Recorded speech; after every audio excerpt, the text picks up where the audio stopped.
Assalamu alaikum. Welcome to today's lesson 40 of the Quranic Arabic Simplified course for beginners. Today's topic is on Arabic adjectives. Please comment and subscribe. And please make sure you watch all the previous lessons from the playlists Quranic Arabic Simplified or Madinah Arabic Shortened. Let us now begin. Bismillahir Rahmanir Rahim. So an adjective is a word that describes a noun. So the description could be in terms of its quality, of its color, or even the defect of the other noun. So let's say, for example, in English, you say tall man. So the noun tall is an adjective that is qualifying or describing the man. Okay, so in English, the adjective comes before the noun being qualified, as in tall man. But in Arabic, the adjective comes after the noun being qualified or described. Okay, so let's take an example to understand that. For example, baytun kabirun. In English, that is a big house, where big is the adjective describing the house, and as you see, the big came before the noun, which is house, that it's describing. So house is what it's describing, and big is the adjective which came before. But in Arabic, the noun comes first, right? Baytun came first, and then the adjective kabirun comes after. Okay, so it is exactly the opposite in terms of the order as in English. So in Arabic, adjective is na'atun. Okay, let's look at some more terms. In this example, baytun jadidun, which means a new house. Here, baytun is the noun that is being qualified or being described, right? So in Arabic, that is called man'utun. It can also be called mausufun. Okay, so that's just the noun that it's being described. And over here, jadidun is the actual adjective, right? And it's in Arabic called na'tun. You can also say sifatun. Okay, so these are just some common terms that are used. Sifatun or na'tun to mean adjective. So the adjective follows the noun that it's describing and agrees with it in 4 different ways. Okay, and the first way is in being definite or indefinite. So if you have forgotten what is a definite versus an indefinite noun, please go to one of my prior lessons where I covered that. Okay, so let's take an example to understand this. In the first sentence, it is هذا كتاب جديد. The translation is, this is a new book. Please note the difference in the translation of the second sentence. الكتاب الجديد سهل. It means the new book is easy. Okay, so let's look at it in more detail. In this first sentence, هذا is the subject of the sentence. Okay, and the predicate of the sentence, or the khabar of the sentence here, is kitabun. This is why the translation is, this is a new book.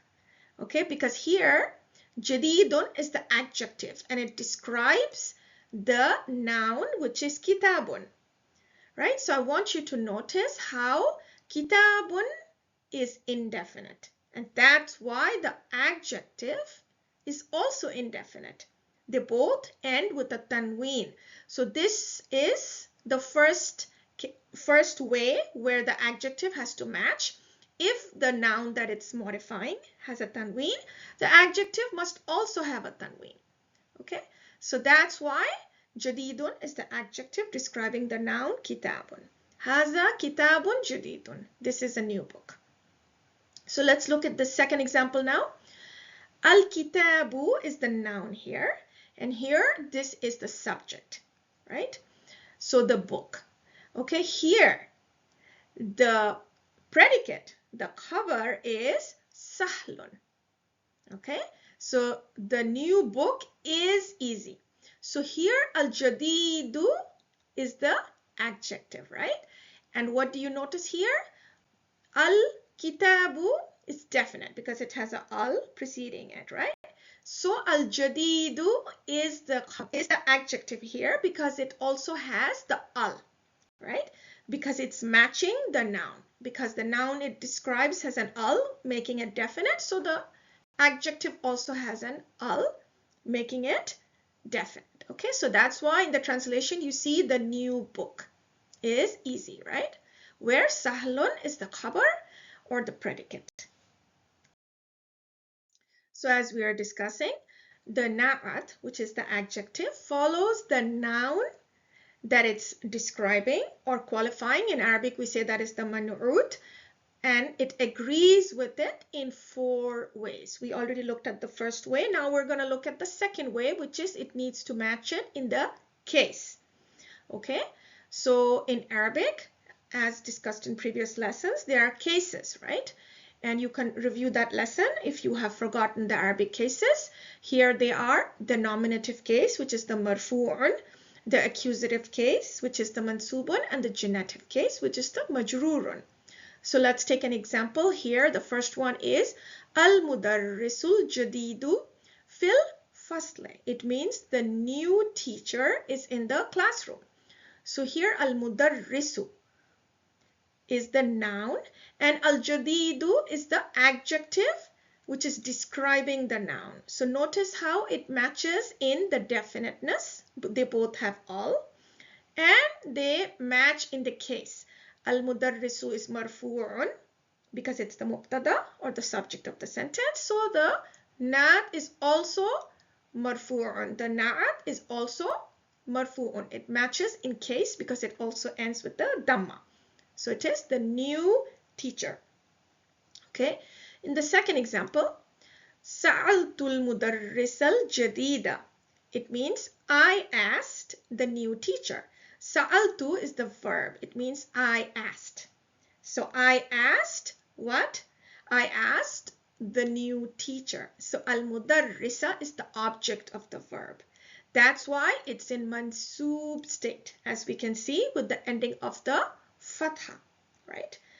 It is accusative. And notice the adjective al-jadida is also mansoob, right? So it matches the case, right? It matches the case. They're both mansoob, and also it matches in definiteness with the al preceding it. Okay. Third example is akhastul kitaba min al mudarrisil jadidi. It means akhastu is a verb. It means I took the book. Al kitaba, I took the book, where kitaba is the object of this verb. Min means from. It's a preposition, and as you know from prior lessons, if the noun is preceded by a preposition, it makes the noun majrur case, the genitive case, which is indicated by this kasra here, right? Minal mudarrisi, from the teacher, from the new teacher. Okay, so I hope you see that here the adjective is also ending with the kasra because it is matching al-mudarrisi, which is ending with kasra. So the adjective also ends with kasra, and of course it matches in definiteness. They both are preceded by al, making it definite. So this is the second way, which is the adjective has to match in case of the noun, the case of the noun that it's qualifying. So the adjective agrees with the noun that it's modifying also in a third way, which is in number. So if it's singular, then the adjective is also singular. If the noun is dual, the adjective is also dual. And if the noun is plural, the adjective has to be plural. So let's take an example over here in the first sentence. Li akhun kabirun. It means I have an older or a bigger brother. So li is a preposition that I have covered previously in the preposition class. You can review that. And akhun means a brother. Okay, and it's singular, right? That's why the adjective kabirun is also singular. Okay, so it matches in also the number, right? And in the next sentence, let's look at the dual case. Bilalun lahu akhawani kabirane. Okay, so here he's talking about Bilal having two brothers. Okay, that's why the adjective kabirane is also dual, right? And the noun is dual, akawan. Okay, so you can also cover duals in another lesson which I have covered. That this is the ane is the sign of the dual. Okay, and in the third case, Hamidun lahu ikhwatun kibarun. So ikhwatun is a plural. It means brothers, right? Even though ikhwatun ends with a ta marbuta, it's plural. So Hamid has older brothers, okay? There's multiple of them, more than two. So kibarun is plural. It is a broken plural, not a sound plural, right? A broken plural, which we have covered also in a prior lesson. So let's cover the fourth way in which the na'at follows the man'ut. The fourth way in which the adjectives agree with the noun that it modifies or qualifies. So the fourth way is gender. Okay, so if the noun is masculine, the adjective is masculine, and if the noun is feminine, the adjective will be feminine. So let's take this example. Li akhun kabirun wa ukhtun sagiratun. So it means I have an older brother and I have a younger sister, right? So akhun is masculine, so the adjective kabirun is masculine and singular. So, and the ukhtun is singular, it means a sister. So that's why the adjective sagiratun is also singular. And it is also feminine, right? Sagiratun, it has this ta marbuta at the end marking the adjective as feminine, right? So the adjective in this case describing the sister is feminine, and the adjective in the case of the brother is masculine. So today we studied the agreement of adjectives with the noun that they qualify or modify, right? So the adjective must agree with the noun that it qualifies, and we saw that it has to agree in the following aspects. We looked at they have to match with definiteness or indefiniteness of the noun. We saw how the gender has to match. We saw also how the case, which is the nominative, the accusative, or the genitive, has to match. And finally, we also looked at the number, which means whether it's a singular, a dual, or a plural. They all have to match. If you are regular with watching the 2 or 3 short videos that I post per week, you will succeed in mastering Quranic Arabic, inshaAllah.